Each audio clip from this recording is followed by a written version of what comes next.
Hello मेरे प्यारे प्यारे स्टूडेंट्स, कैसे हो आप लोग और कैसी चल रही है आप लोग की तैयारी। आई होप कि आप सभी बहुत अच्छे होंगे और अपनी तैयारी भी बहुत ही अच्छे से कर रहे होंगे।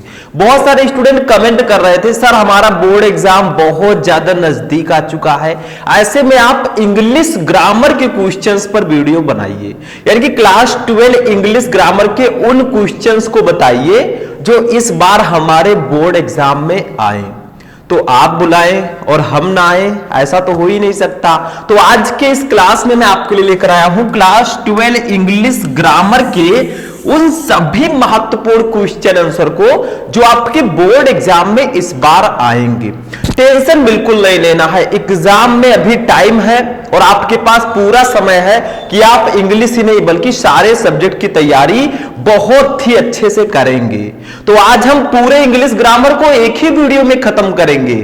सही सुना आपने, full English grammar in one video. लेकिन इसके लिए आपको ध्यान से इस वीडियो को शुरू से लेकर लास्ट तक देखना होगा, क्योंकि एक बात हमेशा याद रखना कि जो पढ़ाई आज आपको बोझ लग रही है, अगर इसी बोझ को झेलते रहे तो एक दिन यही पढ़ाई आपकी सबसे बड़ी ताकत बन जाएगी। ये पढ़ाई जो है आपकी सबसे बड़ी ताकत बनेगी, आप एजुकेटेड होंगे। ठीक है, तो चलिए स्टार्ट करते हैं। आज का ये वीडियो इतना ज्यादा इंटरेस्टिंग क्यों है, क्योंकि इस वीडियो में मैं आपको इंग्लिश ग्रामर के 6 टॉपिक्स को एक ही वीडियो में बताऊंगा। 6 टॉपिक इन वन वीडियो, इसीलिए ये वीडियो बहुत स्पेशल हो जाता है। ठीक है, तो आज हम 2024 वाले जितने भी स्टूडेंट हैं उनके लिए इंग्लिश ग्रामर के क्वेश्चन लेकर आए हैं। आगे आगे देखो होता है क्या, अभी तो पार्टी शुरू हुई है, मैं बोलता रहता हूं। ठीक है, चलिए स्टार्ट करते हैं। सबसे पहले ये जान लो मेरे स्टूडेंट कि हम लोग पढ़ेंगे क्या क्या।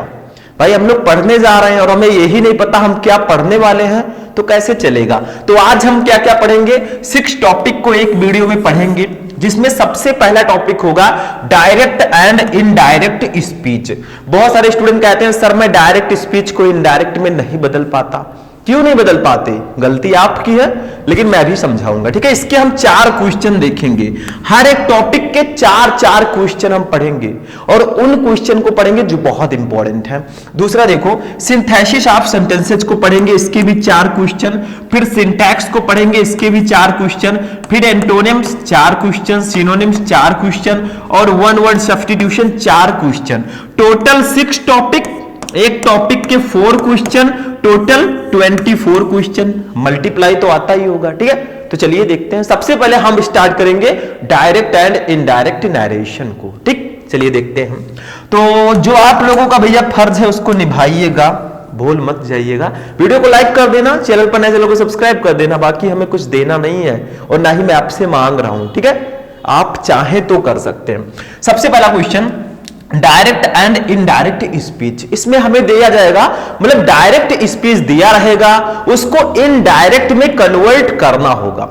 अब जो पूरे साल इंटरटेनमेंट किए हैं, एंजॉय किए हैं भैया, वो लोग, उनको समझने में समय लगेगा, और जिसने ऑलरेडी पढ़ रखा है उनके लिए तो शायद ये अभी भी बहुत इजी होगा। सबसे पहला क्वेश्चन देखो, शीला सैड, शीला ने कहा I have lost my watch, मेरी घड़ी खो गई है, या फिर मैंने अपनी घड़ी खो दी है। अब देखो इसमें आपका जो इन्वर्टेड कामा के अंदर है इसको हम रिपोर्टेड स्पीच बोलते हैं। ठीक है, अब देखो ये आपका सबसे पहले ये पहचानना होता है ये कौन सा सेंटेंस है। बताओ कौन सा सेंटेंस है। I have lost my watch कौन सा सेंटेंस है। असर्टिव है, इंट्रोगेटिव है, इंपरेटिव है, ऑप्टेटिव है, एक्सक्लामेटरी है, कौन सा है बताओ। ये असर्टिव सेंटेंस है, हमने सेंटेंस पहचान लिया। दूसरी चीज ये कौन सा टेंस है। I have lost my watch, मैंने अपनी घड़ी खो दी है, तो हैव लगा है, वर्ब का 3rd फॉर्म लगा है, ये आपका प्रेजेंट परफेक्ट टेंस होगा। और जब इसको हम इनडायरेक्ट में बदलेंगे तो पास्ट परफेक्ट टेंस में कन्वर्ट होगा। That's a rule. मतलब आपका रिपोर्टेड स्पीच अगर प्रेजेंट परफेक्ट टेंस में है, इनडायरेक्ट में बदलेंगे पास्ट परफेक्ट टेंस में बदलेगा, ये नियम है। ठीक है, देखो अब इसको कैसे हम लोग बदलेंगे। शीला तो शीला ही रहेंगी भैया। ठीक है, शीला। सैड सैड ही रहेगा, इसमें हमें कोई भी चेंजेस नहीं करना है। बीच में हमें कंजक्शन डैट लगाना है भैया, क्योंकि असर्टिव सेंटेंस है तो बीच में हम कंजक्शन डैट का यूज करेंगे। अगर इंट्रोगेटिव होगा तो इंट्रोगेटिव के अनुसार हम करेंगे, अभी उसको भी मैं बताऊंगा, टेंशन नहीं लेने का, ठीक है। तो शीला सैड डैट। अब देखिए आई है फर्स्ट पर्सन का प्रोनाउन, ये सब्जेक्ट से बदलता है, सेकंड पर्सन का प्रोनाउन ऑब्जेक्ट से, थर्ड पर्सन के प्रोनाउन में नो चेंज। तो आई है फर्स्ट पर्सन का प्रोनाउन, ये बदलेगा सब्जेक्ट से, सब्जेक्ट है शीला, और शीला के लिए सब्जेक्टिव केस क्या यूज करेंगे बताओ जल्दी। शीला फीमेल है ना, और फीमेल के लिए हम ही यूज करेंगे या सी यूज करेंगे, ठीक है। तो आई जब शीला से बदलेगा तो सी हो जाएगा। हैव बदल जाएगा हैड में, क्योंकि प्रेजेंट परफेक्ट टेंस हमेशा पास्ट परफेक्ट टेंस में बदलता है, और पास्ट परफेक्ट टेंस में हैड प्लस वर्ब का थर्ड फॉर्म यूज होता है, तो यहां पे हम हैड का यूज कर देंगे, ठीक है। बाकी लॉस्ट को लॉस्ट ही रहने देंगे भैया, लॉस्ट, ठीक है। अब देखिए माई है, माई भी है फर्स्ट पर्सन का प्रोनाउन, ये बदलेगा सब्जेक्ट से। तो देखिए आई के लिए अपने की अंग्रेजी माई लिखा था मैंने, अब अगर ये सब्जेक्ट से बदलेगा तो सब्जेक्ट मैंने शीला के लिए सी लिया है, तो सी के लिए अपने की अंग्रेजी हर, याद होगा सी के लिए अपने की अंग्रेजी हर, ठीक है। तो लॉस्ट हर वॉच, ये बदल गया भैया, इतना समझना पड़ेगा। देखो अगर इतना नहीं समझे तो छोटे बच्चे नहीं हो आप लोग, इतने समझदार हो कि ये सारी चीजें जो मैं बता रहा हूं डीपली ऐसा कोई नहीं समझाएगा। और अब नहीं समझे तो कब समझोगे, एग्जाम भी आ रहे हैं, कहीं ऐसा ना हो रोना पड़ जाए भैया कि हमें तो अपनों ने लूटा गैरों में कहां दम था, और मैं फेल हो गया क्योंकि इंग्लिश में नंबर कम था, ठीक है। तो ऐसा ना होने पाए इसलिए मैं आपके साथ हमेशा हूं, कंधे से कंधा मिलाकर हमारे साथ चलना, और इस बार टॉपर बनोगे। दूसरा क्वेश्चन देखो, ये भैया इंट्रोगेटिव सेंटेंस है, इसमें देखो यहां पे रिपोर्टेड स्पीच को पहले दे दिया गया है। अब बहुत सारे स्टूडेंट कंफ्यूज हो जाएंगे, रिपोर्टेड स्पीच को पहले ही सॉल्व कर देंगे, लेकिन ऐसा नहीं करना है। आपको पहले रिपोर्टेड स्पीच को नहीं, पहले इसी को लेकर आना है। देखो how do you like your new house said Ashish, देखो अगर ये इस प्रकार से होता Ashish said how do you like your new house, तब तो आपको एकदम पता था कि ऐसे ऊपर वाले की तरह बनेगा, लेकिन यहां पे पहले रिपोर्टेड स्पीच को दे दिया गया है, रिपोर्टिंग वर्ब को बाद में दिया गया है। लेकिन आपको रिपोर्टिंग वर्ब ही पहले लिखना है, रिपोर्टेड स्पीच को पहले नहीं लिखना। देखो पहले हम लिखेंगे आशीष, ठीक है, आशीष को हम इधर लिखेंगे भैया आशीष। लेकिन इसको जानने से पहले आप लोग ये बताइए कि ये कौन सा सेंटेंस है। हाउ आगे लगा है, जब भैया क्वेश्चन वर्ड आगे है तो इंट्रोगेटिव ही होगा, ठीक है। अब इंट्रोगेटिव तो है ये, लेकिन कौन सा टेंस है ये बताओ। How do you like your new house, how कैसे, डू यू लाइक लगा आपको योर न्यू हाउस अपना नया घर, तो आपको अपना नया घर कैसा लगा, सैड आशीष, आशीष ने कहा, तो कैसा लगता है, आपको अपना नया घर कैसा लगता है होगा। क्यों, क्योंकि यहां पे डू लगा है, और डू किस में लगता है, प्रेजेंट इंडेफिनिट टेंस के इंट्रोगेटिव में, और निगेटिव में डू या डज का यूज हम करते हैं, ठीक है। तो ये आपका प्रेजेंट इंडेफिनिट टेंस है, समझ में आ गया। सेंटेंस है आपका इंट्रोगेटिव सेंटेंस, और टेंस है आपका प्रेजेंट इंडेफिनिट टेंस। और जब हम प्रेजेंट इंडेफिनिट टेंस को इनडायरेक्ट में बदलेंगे तो किसमें बदलेगा, पास्ट इंडेफिनिट टेंस में, ठीक है, इतना ध्यान रखना। और क्वेश्चन वर्ड हाउ आगे आया है तो हम इफ या वेदर का यूज नहीं करेंगे, डायरेक्टली हाउ को लिख देंगे। तो पहले लिखो आशीष है सैड है, तो इसकी जगह पर आस्क्ड का हम यूज करेंगे। अब आस्क्ड का यूज क्यों कर रहे हैं हम लोग, क्योंकि भैया इंट्रोगेटिव में सैड या सैड टू के स्थान पर आस्क्ड का यूज करते हैं, या आप इंक्वायर्ड ऑफ का भी यूज कर सकते हैं, ठीक है। तो आशीष आस्क्ड, ठीक है। अब आपको डायरेक्टली क्वेश्चन वर्ड लिख देना है हाउ, ठीक है, हाउ लिख देना है, क्योंकि अगर आपका क्वेश्चन वर्ड आगे आता है तो हम इफ या वेदर का यूज नहीं करते, डायरेक्ट क्वेश्चन वर्ड लिखते हैं। अगर आपका हेल्पिंग वर्ब आ गया था भैया तो हम इफ या वेदर का यूज कर देते, इसमें डैट का यूज नहीं होता, ठीक है। तो आशीष आस्क्ड हाउ, ठीक है। अब देखो एक चीज और, इंट्रोगेटिव को जब आप इनडायरेक्ट में बदलेंगे तो आपका अफर्मेटिव में बदलेगा। ऐसा नहीं है कि हाउ के बाद आप लोग डिड लिखेंगे, ऐसा नहीं है, इसको अफर्मेटिव में बनाना। देखो सब्जेक्ट अब हम लिखेंगे यू है सेकंड पर्सन का प्रोनाउन, ये बदलेगा ऑब्जेक्ट से, ऑब्जेक्ट है ही नहीं, तब अब क्या करेंगे हम लोग, देखो यहां पे एक दिमाग आपको थोड़ा सा लगाना है। आशीष आस्क्ड, यानी कि आपको अपना नया घर कैसा लगा, आशीष ने कहा। अब आशीष ने किससे कहा, मुझसे कहा, आशीष ने मुझसे कहा आपको अपना नया घर कैसा लगा, तो यहां पे जो मी है वो छिपा हुआ है, ये ध्यान रखिएगा। आशीष आस्क्ड मी भी आप लिख सकते हैं।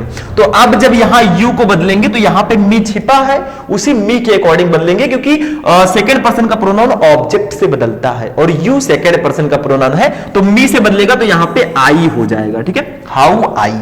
अब देखो ये प्रेजेंट इंडेफिनिट टेंस है, इसको इनडायरेक्ट में बदलेंगे, पास्ट इंडेफिनिट टेंस में बदलेगा, और पास्ट इंडेफिनिट टेंस के अफर्मेटिव में हम लोग वर्ब का सेकंड फॉर्म लिखते हैं। तो आई लाइक का सेकंड फॉर्म होगा लाइक्ड, हाउ आई लाइक्ड। ठीक है, अब योर है, ये सेकंड पर्सन का प्रोनाउन है, बदलेगा ऑब्जेक्ट से, ऑब्जेक्ट मी था, तो योर अपने की अंग्रेजी है और आई के अपने की अंग्रेजी माई लिखते हैं। How I liked my new house, new house. तो यहां पे आपको प्रेजेंस ऑफ माइंड लगाना है, थोड़ा सा दिमाग लगाना है, और आपके पास होगा भी भाई। ठीक है, देखो यहां पे जो मी है वो छिपा हुआ है।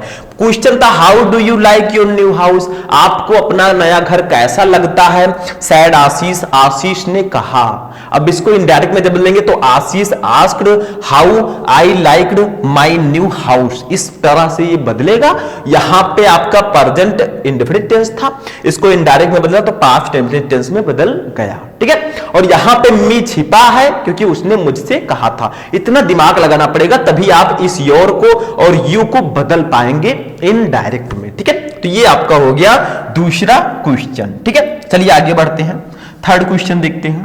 आप लोग नोट कर लिया कीजिए। थर्ड क्वेश्चन देखिए भैया, बताइए जानते हैं कि नहीं जानते हैं। क्वेश्चन देखो क्या है, they did not treat me Fairlie, they did not, उन्होंने नहीं किया, ट्रीट अच्छा व्यवहार, मी फेयरली, यानी कि उन्होंने मेरे साथ उचित व्यवहार नहीं किया। ठीक है, आई सैड, मैंने कहा। अब देखो यहां पर ये कौन सा, यहां पे भी आपका रिपोर्टेड स्पीच आ गया है, लेकिन हमें तो यही लिखना है। पहले इसको पहचानिए कौन सा सेंटेंस है, असर्टिव सेंटेंस है, ये तो क्लियर है। कौन सा टेंस है, डिड है, नॉट है, ये पास्ट इंडेफिनिट टेंस है। जब इसको इनडायरेक्ट में बदलेंगे तो पास्ट परफेक्ट टेंस में बदलेगा, क्योंकि पास्ट इंडेफिनिट टेंस हमेशा पास्ट परफेक्ट टेंस में बदलता है भाई। ठीक है, तो लिखेंगे आई सैड, आई सैड। ठीक है, ये पहले हम रिपोर्टिंग वर्ब को ही लिखेंगे, फिर रिपोर्टेड स्पीच। अब ये भैया आपका असर्टिव सेंटेंस है, तो बीच में दैट लगा देंगे, कंजक्शन दैट। ठीक है, अब देखो यहां पे ध्यान देना, दे जो है, दे ये थर्ड पर्सन का प्रोनाउन है, इसमें कोई चेंज नहीं होता, क्योंकि मैंने बताया है सन वाला ट्रिक, SON। फर्स्ट पर्सन का प्रोनाउन सब्जेक्ट से, सेकंड का ऑब्जेक्ट से, थर्ड में नो चेंज, तो इसमें चेंज नहीं होगा। ठीक है, तो दे को हम रहने देंगे दे ही। ठीक है, अब पास्ट परफेक्ट टेंस हमेशा पास्ट इंडेफिनिट टेंस हमेशा पास्ट परफेक्ट टेंस में बदलता है, तो इसको हम पास्ट परफेक्ट टेंस में बता देंगे। पास्ट परफेक्ट टेंस में हम हैड का यूज करते हैं। ठीक है, हैड, नॉट तो आपका रहेगा ही भाई, नॉट लगाया है, नॉट। ठीक है, दे हैड नॉट, ट्रीट के साथ थर्ड फॉर्म लिख देंगे, ट्रीटेड, ट्रीटेड मी। देखो अब मी है, फर्स्ट पर्सन का प्रोनाउन, बदलेगा सब्जेक्ट से। सब्जेक्ट क्या है इसमें बताइए, सब्जेक्ट क्या है, सब्जेक्ट आई है, तो आई सब्जेक्ट है तो वही हो जाएगा, मी का यहां पे मी ही रहेगा। ठीक है, ट्रीटेड मी फेयरली। आप लोग नोट कर लीजिए भाई, मैं साइड में हूं, अभी बाद में मत कहना सर साइड में नहीं थे। ठीक है, हो गया। तो ये आपका हो जाएगा इनडायरेक्ट स्पीच। मतलब क्या करना है, ये आपका असर्टिव सेंटेंस था, पास्ट इंडेफिनिट टेंस था। हमने क्या किया, आई सेड दैट, असर्टिव है तो दैट लगेगा ही लगेगा। ठीक है, अब दे में कोई चेंज नहीं होता, तो दे ये आपका पास्ट इंडेफिनिट था, हमने पास्ट परफेक्ट में बदल दिया, हैड नॉट, वर्ब का थर्ड फॉर्म लगेगा तो ट्रीटेड। अब मी आपका बदलेगा आई से, तो मी ही रहेगा भैया, आई के लिए हम मी का ही यूज करते हैं, तो मी फेयरली, बस हो गया, हो गया, सिंपल सा था। क्या था इसमें, नो टेंशन, ये सब कुछ नहीं है। अगर आपने अच्छे से पढ़ रखा है तब तो आपके लिए हलवा है बिल्कुल सा। ठीक है, नहीं पढ़ रखा है भाई तो मैं पढ़ा रहा हूं, निरंतर अभ्यास करते रहे। जितना ज्यादा प्रयास करेंगे उतनी जल्दी आप किसी काम में सफल होंगे, चाहे पढ़ाई हो या कुछ भी हो। दूसरा क्वेश्चन, चौथा क्वेश्चन देखो, इसको ध्यान से समझना स्टूडेंट। क्वेश्चन है द बॉस सैड, बॉस ने कहा, आर द मैन रेडी, क्या आदमी तैयार हैं। अब देखो यहां पे ध्यान देना, यहां पे आपका क्वेश्चन वर्ड आगे नहीं आया, हेल्पिंग वर्ब आगे आया है। ये आपका इंट्रोगेटिव सेंटेंस है क्योंकि आर आगे आया है, ठीक है। और टेंस कौन सा है भैया, इज आर्यम है, इसको वाज मेयर में बदल देंगे, बस हो गया, ठीक है। तो देखो यहां पे थोड़ा सा ध्यान देना है, यहां पे लिखेंगे द बॉस, भैया इंट्रोगेटिव है तो आस्क्ड का यूज करेंगे, आस्क्ड, ठीक है। अब अगर आपका हेल्पिंग वर्ब आगे आता है, क्वेश्चन वर्ड आगे नहीं आता, तो हम इफ या वेदर का यूज करते हैं। इफ का यूज कर सकते हैं ऐसे, ठीक है, या वेदर, देखो वेदर भी मैं लिख देता हूं इस तरह से, वेदर, ठीक है, इसका भी यूज कर सकते हैं। तो द बॉस आस्क्ड इफ, ठीक है। अब आपको क्या करना है, मैंने बताया था इंट्रोगेटिव होगा, फिर भी उसे हम असर्टिव में बदलेंगे। देखो इफ द मेन, ठीक है। अब यहां पे हम लोग यूज करेंगे वियर का, क्योंकि कई मेन है, मेन का मतलब कई आदमी है, ठीक है। तो मेन वियर रेडी, ठीक है, रेडी। बस ये आपका इंट्रोगेटिव में बदल चुका है, सॉरी ये आपका इनडायरेक्ट में बदल गया। द बॉस आस्क्ड, आपका हेल्पिंग वर्ब आगे था तो इफ लगा दिया, if the men were, is are am was were में बदलता है तो वियर रेडी, बस हो गया, सिंपल सा है। इसको नोट करो, फिर हम नेक्स्ट टॉपिक देखते हैं। वीडियो को पॉज करके नोट कर लीजिएगा। चलिए नेक्स्ट टॉपिक देखते हैं। अब देखिए स्टूडेंट, हमारा जो नेक्स्ट टॉपिक है वो है सिंथेसिस ऑफ सेंटेंसेस। सिंथेसिस का मतलब क्या होता है, दो या दो से अधिक सेंटेंस को जोड़कर एक सेंटेंस बनाना, वो भी कौन सा, जो ब्रैकेट में दिया गया है। लेकिन ध्यान रहे कि उसका मीनिंग नहीं बदलना चाहिए, जो ऊपर मीनिंग है वही नीचे भी होना चाहिए, ठीक है। देखो ध्यान दो, जैसे फर्स्ट है ग्रेट पीपल सर्व दियर कंट्री, यानी कि ग्रेट पीपल महान लोग, सर्व सेवा करते हैं, दियर कंट्री अपने देश की, तो महान लोग अपने देश की सेवा करते हैं, ठीक है। दूसरा sentence their service is selfless, यानी कि दियर सर्विस उनकी सेवा इज होती है, सेल्फलेस यानी कि निस्वार्थ, तो उनकी सेवा निस्वार्थ है, ठीक है। तो दो आपका सेंटेंस यहां पे है, देखना फुल स्टॉप लगा है। ग्रेट पीपल सर्व दियर कंट्री, यानी कि महान लोग अपने देश की सेवा करते हैं। दूसरा sentence their serve is selfless, उनकी सेवा निस्वार्थ है। इसको आपको दोनों को जोड़कर एक सेंटेंस बनाना है, वो भी सिंपल सेंटेंस, ठीक है। अगर बन गया तो समझ लो आप लोगों ने सिंथेसिस सॉल्व कर दिया, ठीक है। तो इसको इस प्रकार से बनाएंगे, देखो ग्रेट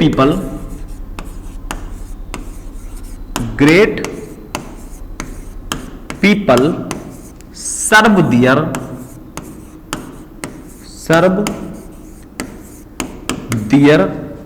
कंट्री सेल्फलेसली, ठीक है, सेल्फलेसली, ठीक है। ऐसे आपको लिख देना, देखो ग्रेट पीपल सर्व दियर कंट्री सेल्फलेसली, यानी कि महान लोग निस्वार्थ रूप से अपने देश की सेवा करते हैं। ऊपर क्या था, महान लोग अपने देश की सेवा करते हैं, उनकी सेवा निस्वार्थ है। नीचे मैंने कर दिया ग्रेट पीपल सर्व दियर कंट्री सेल्फलेसली, यानी कि महान लोग अपने देश की सेवा निस्वार्थ रूप से करते हैं।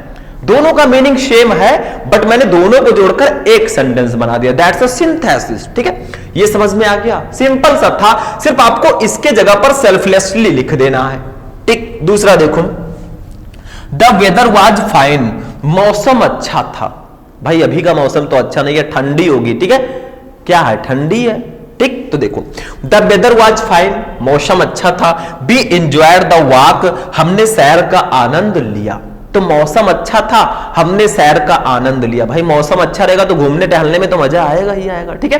तो देखो इसको बदल देना है सिंपल सेंटेंस में, मतलब दोनों को जोड़कर आपको सिंपल सेंटेंस बनाना है, बट इसका मीनिंग नहीं बदलना चाहिए। तो देखो ऐसे लिखेंगे, थोड़ा देखिए, द वेदर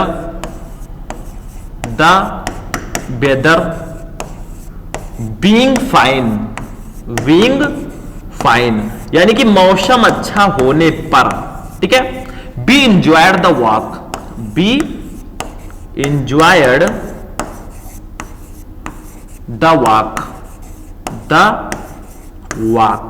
ठीक है। तो द वेदर बीइंग फाइन, मौसम अच्छा होने पर, बी एंजॉयड द वॉक, हमने सैर का आनंद लिया। ऊपर था कि मौसम अच्छा था, हमने सैर का आनंद लिया। नीचे है मौसम अच्छा होने पर हमने सैर का आनंद लिया। तो दोनों का मीनिंग सेम है और मैंने इसको सिंपल सेंटेंस में कन्वर्ट कर दिया है। ठीक है, तो दोनों समझ में आ गया।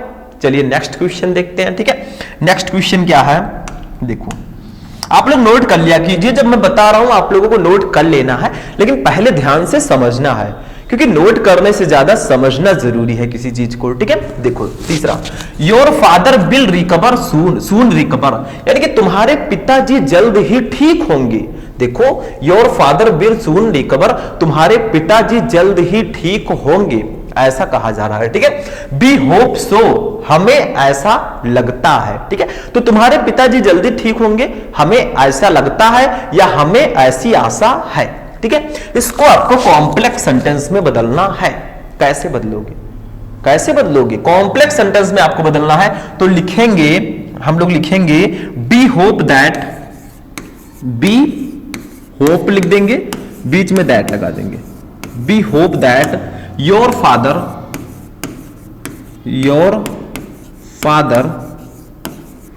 Will recover soon.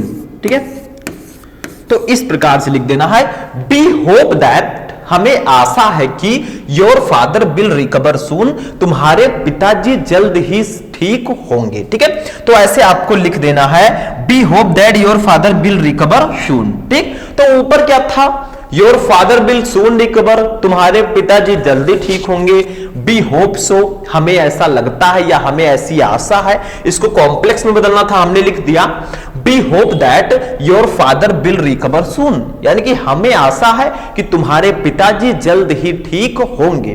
ठीक, समझ में आया? ऐसी आशा देना चाहिए। मान लीजिए दुख की घड़ी है किसी के घर, तो हमें वो आशा देनी चाहिए कि आपके पापा जल्दी ठीक होंगे। सांत्वना देने से उनको थोड़ा सा और अच्छा महसूस होगा। ठीक है, ये चीज आप लोग सीखिए। चौथा क्वेश्चन, बाबर डिफीटेड लोदी, बाबर ने लोदी को हराया। बाबर वाज ये तुर्क, बाबर एक तुर्क था, मतलब तुर्की से था। Lodi was the emperor of India, Lodi Bharat का सम्राट था। इसमें 3 सेंटेंस है, तो सिंथेसिस क्या होता है, 2 या 2 से अधिक सेंटेंसेस को जोड़कर एक सेंटेंस बनाना, बट उसका मीनिंग ना बदले। यहां पे 3 है, तीनों को जोड़कर एक बनाना है, वो भी सिंपल सेंटेंस। कैसे बनाओगे हम बताएंगे ना, मतलब 3 सेंटेंस है। देखो, बाबर डिफीटेड लोदी, बाबर ने लोदी को हराया। बाबर वाज ये तुर्क, बाबर एक तुर्की था। Lodi was the emperor of India, Lodi Bharat का सम्राट था। ठीक है, तो इसको ऐसे हम लोग लिखेंगे, बाबर, पहले बाबर लिखेंगे, फिर इसकी विशेषता लिखो, ये कौन था, ऐसे आपको कॉमा लगाकर ए तुर्क।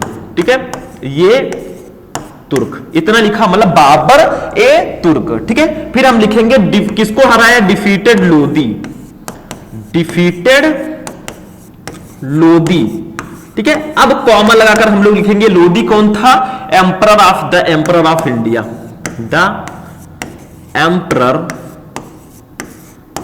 Emperor of India, India. ठीक है, इंडिया इंडिया सुना होगा। तो बाबर, बाबर एक तुर्क डिफीटेड लोदी, उसने लोदी को हराया, द एम्परर ऑफ इंडिया, जो भारत के सम्राट थे।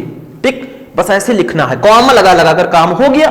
3 सेंटेंस को जोड़कर मैंने एक सेंटेंस बना दिया, वो भी सिंपल सेंटेंस, बस हो गया। इसमें क्या है, सिंपल सा तो है। ठीक है, तो इसको भी मैं इरेज करने जा रहा हूं, आप लोग नोट कर लीजिए, मैं थोड़ा साइड में हो जाता हूं। हो गया, चलिए आगे बढ़ते हैं, नेक्स्ट टॉपिक देखते हैं क्या है।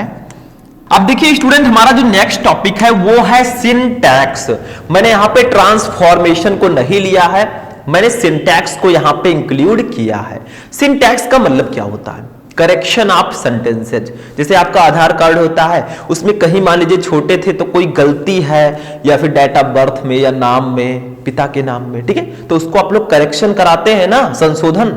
वैसे ही है सिंटैक्स, इसमें आधार कार्ड तो नहीं होगा लेकिन सेंटेंस होगा, उस सेंटेंस में गलती भी होंगी, उसी को सही करना है, हमें नंबर दे दिया जाएगा। ठीक है, वहां पे तो आपको पैसा देना पड़ता है। तो सिंटैक्स का मतलब होता है करेक्शन ऑफ सेंटेंसेस। हिंदी में पढ़ते होंगे वाक्य संशोधन, वही इंग्लिश में सिंटैक्स है। और क्या है, देखो first question, mister PK Roy is ये एमपी।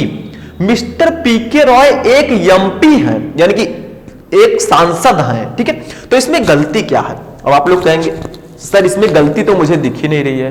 भैया दिख रहा है, लेकिन उसके लिए जानकारी होनी चाहिए जो शायद आप में से कुछ लोगों के पास होगी कि आखिर इसमें गलती है क्या। देखो इसमें देखो आपको ऐसे लिखना है मिस्टर पीके रॉय इज, देखिए यह एमपी जो है ये एक पद है, ठीक है। और पद जब रहता है तो उसके आगे हम ए का यूज नहीं करते, एन का यूज करते हैं, तो एन एमपी, ठीक है। तो mister PK Roy is an MP, mister PK Roy एक सांसद हैं, तो ए के जगह पर एन का यूज करना है। बहुत सारे ब्रिलियंट स्टूडेंट कहेंगे सर अगर कोई चीज ओबेल से शुरू होती है, ए ई आई ओ यू, तो उसके साथ हम एन का यूज करते हैं, लेकिन ऐसा नहीं है, सिंटैक्स में ऐसा होता है। रूल पढ़ोगे तो ये समझ में आ जाएगा, ठीक है, हमने पढ़ रखा है। दूसरा देखो, mathematics are not an easy subject, यानी कि मैथमेटिक्स एक आसान विषय नहीं है। मैथ कितना अच्छा है आप लोगों को पता होगा, और जो बायो और आर्ट साइड से हैं उनको मैथ के बारे में खूब पता होगा, ठीक है, मैथ वालों को तो पता ही है। तो देखो मैथमेटिक्स एक इजी सब्जेक्ट नहीं है। अब इसमें गलती कहां है बताओ जल्दी से। देखो मैथमेटिक्स जो है वो एक सब्जेक्ट है, यस देखकर ये मत समझना कि ये प्लूरल है, तो इसके साथ हमें इज लगाना है, आर का यूज नहीं करना है। ये एक सब्जेक्ट है। देखो आपको फंसाने के लिए एग्जामिनर क्या करता है, कभी फिजिक्स का दे देता है, कभी मैथमेटिक्स का दे देता है, क्योंकि इसके लास्ट में एस होता है, एस मीन शुभम, ठीक है। तो इसके लास्ट में क्या है, एस है, ठीक है। तो यहां पे आपको आर नहीं लगाना है, इज लगाना है, क्योंकि मैथमेटिक्स एक सब्जेक्ट है। तो लिख दो मैथमेटिक्स। देखो छोटी छोटी गलती है, नंबर कट जाता है। Mathematics is not an easy subject, ठीक है। यही छोटी सी गलती थी, यही हमें सही करना था, बस हो गया, ये हमारा सही हो गया, ठीक है। तो इतना समझ में आ गया, बस छोटी छोटी गलतियां होंगी, छोटे छोटे सपने हो, ठीक है, बाकी सारे अपने हो। नेक्स्ट क्वेश्चन, ठीक है, थर्ड क्वेश्चन देखो क्या है। सी हैव संग ये सॉन्ग, उसने एक गाना गाया है। किसने गाया है? आप में से कोई होगा, तो बताइए इसमें गलती कहां है। देखो सी जो है ये सिंगुलर है, इसके साथ हम हमेशा हैज का यूज करते हैं, नॉट हैव, ठीक है, हैव का यूज नहीं करेंगे, यही गलती है। तो सी हैज का यूज करेंगे, हैज संग ए सॉन्ग। आप लोग बताइए कौन सा टेंस है, बताओ जल्दी से कौन सा टेंस है। सी हैज संग ये सॉन्ग, देखो हैज लगा है, वर्ब का थर्ड फॉर्म लगा है, सिंपल सा है, ये प्रेजेंट परफेक्ट टेंस है, काहे को टेंशन ले रहे हो, ये सही हो गया, ठीक है। बस चौथा, मैनी ये boy were playing in the field, यानी कि कई लड़के फील्ड में खेल रहे थे, ठीक है, मैदान में खेल रहे थे। इसमें गलती कहां है, मैनी ये नहीं लगाएंगे, मैनी बॉय लिखेंगे, many boy were playing in the field, ठीक है, many boy were playing in the field, बस सही हो गया। ये मैनी और बॉय के बीच में जो ए लगा था इनको हटाइए साइड में, many boy were playing in the field, कई लड़के मैदान में खेल रहे थे, बस हो गया, समझ में आ गया। 4 क्वेश्चन इसका भी हो गया। अभी 3 टॉपिक हुए हैं, अभी 3 टॉपिक और है, उसको भी मैं बताता हूं, इसको नोट कीजिए जल्दी से, ठीक। चलिए आगे बढ़ते हैं, नेक्स्ट टॉपिक देखते हैं। ये स्टूडेंट नेक्स्ट क्वेश्चन अब देखते हैं क्या है। हमारा नेक्स्ट क्वेश्चन है एंटोनिम्स। एंटोनिम्स का मतलब होता है विपरीतार्थक शब्द, मतलब समझो विलोम शब्द जिसको हम लोग बोलते हैं। जैसे देखो अभी समझेंगे हम लोग, टेंशन मत लो। जैसे फर्स्ट है एक्सपेडाइट। एक्सपेडाइट का मतलब क्या होता है? एक्सपेडाइट का मतलब होता है शीघ्र, इसका अर्थ होता है शीघ्र, ठीक है। तो बताइए इसका एंटोनिम क्या होगा, बताइए जल्दी से। इसका एंटोनिम आपका हो जाएगा डिले, देखो मैं इधर लिख रहा हूं, डिले या फिर लेट, ठीक है, डिले या फिर लेट। तो देखो एक्सपेडाइट का मतलब शीघ्र होता है, तो डिले का मतलब होगा देरी, ठीक है। तो ये एक दूसरे के एंटोनिम्स हुए कि नहीं हुए? कोई चीज शीघ्र हो रही है तुरंत और कोई चीज देरी से हो रही है, तो ये एक दूसरे के एंटोनिम्स हो जाएंगे, ठीक है। तो एक्सपेडाइट का मतलब होता है शीघ्र या जल्दी, तो डिले और लेट का मतलब होता है देरी, ठीक है, ये आपका हो गया। डेयरी लिखिएगा, डेयरी मत लिखिएगा, डेयरी मिल्क, ठीक है। दूसरा देखो बाय, बाय का मतलब होता है खरीदना। कोई चीज आप खरीद रहे हैं तो आप बाय कर रहे हैं, ठीक है। तो इसको मैं थोड़ा सा सही कर देता हूं, पूरा इरेज करना पड़ेगा, ठीक है। तो बाय का मतलब होता है खरीदना।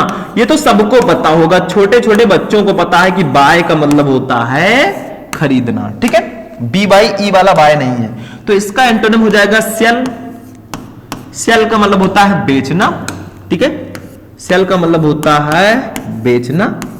जैसे I want to sell my watch, मैं अपनी घड़ी बेचना चाहता हूं, कौन लेगा? है कोई ग्राहक जिसमें दम हो घड़ी लेने का? ये नेक्स्ट देखते हैं, बुरा मत मानिएगा, मजाक था, ठीक है। तो बाय का मतलब खरीदना, सेल का मतलब बेचना, ठीक है। तो दैट्स एंटोनिम्स, ये एक दूसरे के एंटोनिम्स होंगे क्योंकि दोनों का अर्थ विपरीत है। तीसरा देखो बिजी, बिजी का मतलब होता है व्यस्त, व्यस्त, ठीक है। तो इसका एंटोनिम क्या हो जाएगा? इसका एंटोनिम हो जाएगा फ्री, फ्री, या हो जाएगा अनअक्युपाइड, ठीक है, अनअक्युपाइड। इसका मतलब होता है स्वतंत्र, स्वतंत्र, ठीक है। तो देखो बिजी का मतलब व्यस्त, कोई आदमी बहुत व्यस्त है, I am busy in study, जैसे आप लोग अभी बिजी हैं, ठीक है। तो इसका एंटोनिम हो जाएगा फ्री या अनऑक्युपाइड, जो 1-2 महीने बाद आप भी फ्री हो जाएंगे एग्जाम से, ठीक है। तो इसका मतलब होता है स्वतंत्र। समझ में आ गया? चौथा हमारा है, इसको थोड़ा ध्यान से समझना। चौथा है कॉशियस। कॉशियस का मतलब होता है सावधान, सावधान। मैं हिंदी मीनिंग के साथ बता रहा हूं भाई, ठीक है, सावधान। तो बताइए इसका एंटोनिम क्या हो जाएगा? इसका एंटोनिम हो जाएगा नेग्लिजेंट, नेग्लिजेंट, ठीक है। नेग्लिजेंट का मतलब होता है लापरवाह। क्या होता है? लापरवाह, ठीक है। तो देखो कॉशियस का मतलब सावधान, ठीक है, और नेग्लिजेंट का मतलब लापरवाह। कोई व्यक्ति बहुत सावधान रहता है, कोई व्यक्ति लापरवाह है, ठीक है। तो ये एक दूसरे के एंटोनिम्स होंगे। तो एंटोनिम्स का मतलब होता है विपरीतार्थक शब्द। एक्सपेडाइट का मतलब शीघ्र, तो डिले और लेट का मतलब देरी। बिजी का मतलब सॉरी बाय का मतलब खरीदना, तो सेल का मतलब बेचना। एक दूसरे के एंटोनिम्स। बिजी का मतलब व्यस्ति, तो फ्री और अनऑक्युपाइड का मतलब क्या हो जाएगा? आजाद या स्वतंत्र। कॉशियस का मतलब सावधान, तो नेग्लिजेंट का मतलब होगा असावधान या लापरवाह। नोट करो जल्दी से, स्क्रीनशॉट ले लो या नोट कर लो, ठीक है। हो गया। चलिए नेक्स्ट टॉपिक देखते हैं। अब देखिए स्टूडेंट, हमारा जो नेक्स्ट टॉपिक है वो है सिनोनिम्स। जैसे अभी हमने एंटोनिम्स पढ़ा, एंटोनिम्स का मतलब विपरीतार्थक शब्द जो एक दूसरे से विपरीत अर्थ रखते हो। यहां पे सिनोनिम्स का मतलब होगा समानार्थी शब्द जो समान अर्थ रखते हो, ठीक है। मतलब जैसे आपका वर्ड तो अलग अलग होगा, मीनिंग सेम होगा। जैसे देखो, जैसे आपका प्रिवेंट, प्रिवेंट का मतलब होता है रोकना, इनका मतलब होता है रोकना। प्रिवेंट का मतलब होता है रोकना। तो बताइए किसका मतलब और रोकना होता है? हम लिख सकते हैं स्टॉप, इसका लिख सकते हैं स्टॉप, स्टॉप का मतलब भी रोकना होता है। या चेक, चेक का मतलब भी होता है चेक करना या रोकना, ठीक है। तो प्रिवेंट का मतलब रोकना, तो इसका सिनोनिम्स क्या होगा? इसका सिनोनिम स्टॉप या चेक होगा। इसका मतलब भी होता है रोकना, ठीक है। तो देखो अर्थ समान है लेकिन वर्ड अलग अलग है, इसी को बोलते हैं समानार्थी शब्द या सिनोनिम्स, ठीक है। दूसरा देखो नॉटी, नॉटी का मतलब क्या होता है? नॉटी बॉय आपने सुना होगा। नॉटी का मतलब होता है शरारती, कोई बच्चा बहुत शरारती हो, ठीक है, शरारती। तो इसका एंटोनिम्स क्या हो जाएगा? सबसे पहले तो इसका एंटोनिम्स होगा प्लेफुल। मैं लिख देता हूं यहां पे कलर, प्लेफुल, प्लेफुल। प्लेफुल का मतलब भी होता है शरारती। या मिस्चीवियस, मिस्चीवियस, ठीक है। मिस्चीवियस का मतलब भी होता है शरारती। तो भैया नॉटी का मतलब शरारती, you are a naughty boy. तो इसका प्लेफुल या मिस्चीवियस होता है, इसका मतलब भी शरारती होता है। वर्ड अलग अलग, मीनिंग सेम, ये समानार्थी होगा, ठीक है। तो प्लेफुल और मिस्चीवियस, ठीक है, ये आपका हो गया। नेक्स्ट देखो ऑब्शीन। ऑब्शीन का मतलब होता है अश्लील। क्या होता है? अश्लील। जैसे कोई अश्लील दृश्य हो, ठीक है, तो उसको हम लोग ऑब्शीन बोलते हैं, जो देखने लायक ना हो सीन, ठीक है। तो इसको हम लोग, इसका सिनोनिम्स क्या हो जाएगा? एक तो इंडिसेंट होगा, इंडिसेंट, ठीक है, और दूसरा होगा इमोर्टल, इमोर्टल, इसका मतलब भी होता है अश्लील, ठीक है। तो ऑब्सीन का मतलब होगा अश्लील, कोई अश्लील दृश्य हो। तो इंडिसेंट या इमोर्टल का मतलब भी वही होता है, मीनिंग सेम है। नेक्स्ट देखो मार्वेल, मार्वेल का मतलब होता है आश्चर्य, ठीक है। मार्वेल का मतलब होता है आश्चर्य। तो बताइए और किसका मतलब आश्चर्य होता है? देखो पता होगा सबको, वंडर का मतलब भी आश्चर्य होता है, वंडर। और सरप्राइज का मतलब भी आश्चर्य होता है, सरप्राइज, ठीक है। तो ये एक दूसरे के सिनोनिम्स होंगे। तो सिनोनिम्स का मतलब होता है समानार्थी शब्द जो समान अर्थ रखते हो। तो प्रिवेंट का मतलब रोकना, स्टॉप और चेक का मतलब भी रोकना, नॉटी का मतलब शरारती, प्लेफुल और मिस्चीवियस का मतलब भी शरारती होता है, ऑप्शन का मतलब अश्लील, ठीक है। तो इंडिसेंट और इमोर्टल का मतलब भी अश्लील होता है। मार्वेल का मतलब आश्चर्य, तो वंडर और सरप्राइज का मतलब भी होता है आश्चर्य, ठीक है। That's a synonyms with each other. Next topic हम लोग देखेंगे 6 नंबर टॉपिक, ठीक है। चलिए देखते हैं, इसको नोट करो जल्दी से नोट करो। यू आर अ बॉय, कौन सा स्मार्ट बॉय। नेक्स्ट क्वेश्चन देखिए, चले अब देखिए स्टूडेंट, हमारा जो नेक्स्ट टॉपिक है वो है वन वर्ड सब्स्टिट्यूशन। इसको हिंदी में क्या बोलेंगे? अनेक शब्दों के लिए एक शब्द, मतलब आपको वन वर्ड सब्स्टिट्यूट करना है। जैसे देखो फर्स्ट है ये पर्सन, वो व्यक्ति हु जो बिलीव्स इन गॉड, जो ईश्वर में विश्वास रखता है। तो वो व्यक्ति जो ईश्वर में विश्वास रखता है उसे एक वर्ड में हम क्या कहेंगे? जल्दी से बताओ आप लोग। उसको एक वर्ड में कहेंगे थीस्ट। क्या कहेंगे? थीस्ट। थीस्ट का मतलब होता है आस्तिक। जो ईश्वर में विश्वास रखता है उसको हम लोग आस्तिक बोलते हैं, ठीक है। क्वेश्चन नंबर 2 को देखो, ये वन वर्ड सब्स्टिट्यूशन। दूसरा, ये पर्सन विथ लॉन्ग एक्सपीरियंस, यानी कि लंबे अनुभव वाला व्यक्ति, जिसके पास लंबा अनुभव हो किसी चीज का। जैसे हम टीचर हैं, हमारे पास अनुभव हो, कोई क्रिकेटर है उसके पास अनुभव हो, कोई एक्टर है उसके पास भी अनुभव होता है, तो वो और अच्छी एक्टिंग करता है, ठीक है। तो उसको हम लोग बोलते हैं वेटेरन। वेटेरन, वेटेरन का मतलब होता है अनुभवी। आपने सुना होगा, बहुत ही अनुभवी बॉलर हैं, अनुभवी बैटर हैं हमारे महेंद्र सिंह धोनी जी, रोहित शर्मा जी, कोहली जी, ठीक है।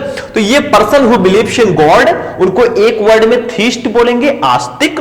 और ये पर्सन विथ लॉन्ग एक्सपीरियंस, उसको एक वर्ड में वेटेरन बोलेंगे, यानी कि अनुभवी।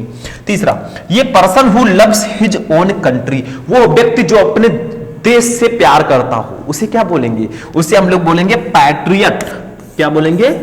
पैट्रियट। पैट्रियट का मतलब होता है देशभक्त। क्या होता है इसका मतलब? देशभक्त, ठीक है। जो अपने देश से प्यार करेगा उसको हम लोग देशभक्त ही तो बोलेंगे भाई, ठीक है। नेक्स्ट देखिए, इसको भी समझ लेते हैं हम लोग। नेक्स्ट है ये person who depends on others, यानी कि ऐसा व्यक्ति जो दूसरों पर निर्भर हो। बताइए, ये person who depends on others, ऐसा व्यक्ति जो दूसरों पर डिपेंड हो, उसको हम लोग पैरासाइट बोलते हैं, मतलब परजीवी, जो दूसरों के बल पर जीवित हो, ठीक है। तो उसको हम लोग बोलते हैं पैरासाइट। पैरासाइट, ठीक है, हिंदी में परजीवी। परजीवी, तो यही होगा वन वर्ड सब्स्टिट्यूशन, मतलब एक अनेक शब्दों के लिए एक शब्द। ये person who believes in God, वो व्यक्ति जो ईश्वर में विश्वास रखता है उसे थीस्ट बोलते हैं, आस्तिक। जो विश्वास नहीं रखता उसे एथीस्ट बोलते हैं, नास्तिक, ठीक है। ये पर्सन विथ लॉन्ग एक्सपीरियंस, लंबे अनुभव वाला व्यक्ति, उसको एक वर्ड में वेटेरन बोलते हैं, अनुभवी। तीसरा, ये person who loves his own country, वो व्यक्ति जो अपने देश से प्यार करता है उसको पैट्रियट बोलते हैं। हम सब अपने देश से प्यार करते हैं, शायद आप भी करते हैं, ठीक है। शायद वाली बात नहीं, सभी लोग करते हैं और करना भी चाहिए। 4 नंबर, ये person who depends on others, वो व्यक्ति जो दूसरों पर डिपेंड रहता है उसे पैरासाइट यानी कि परजीवी बोलते हैं। बस हो गया, काम खत्म। हमारा 6 टॉपिक यहां पे ग्रामर का कंप्लीट हुआ, ठीक। तो आज की क्लास भैया यहीं पर फिनिश होगी। हमने पढ़ा one word substitution, synonyms, antonyms, उसके बाद में सिंटैक्स, फिर पढ़ा हमने सिंथेसिस, फिर हमने सबसे पहले पढ़ा डायरेक्ट एंड इनडायरेक्ट नरेशन। तो ऐसे में हमारा जो क्लास 12 इंग्लिश का जो 6 टॉपिक था, कितने टॉपिक? टोटल 6 टॉपिक था, वो हमने एक वीडियो में कवर किया। क्वेश्चन नंबर ऑफ क्वेश्चन 24 थे, हमने पढ़ा। ऐसे ही क्वेश्चंस मैं आपको प्रोवाइड कराता रहूंगा, क्योंकि मैं कहता रहता हूं अभी तो स्टार्टिंग है, आगे आगे देखो होता है क्या। टेंशन बिल्कुल मत लेना। तो आज की क्लास कैसी लगी, बस इस वीडियो को लाइक करना, चैनल पर चैनल को सब्सक्राइब कर लेना। हम लोग मिलेंगे नेक्स्ट वीडियो में नेक्स्ट टॉपिक के साथ। तब तक के लिए जय हिंद।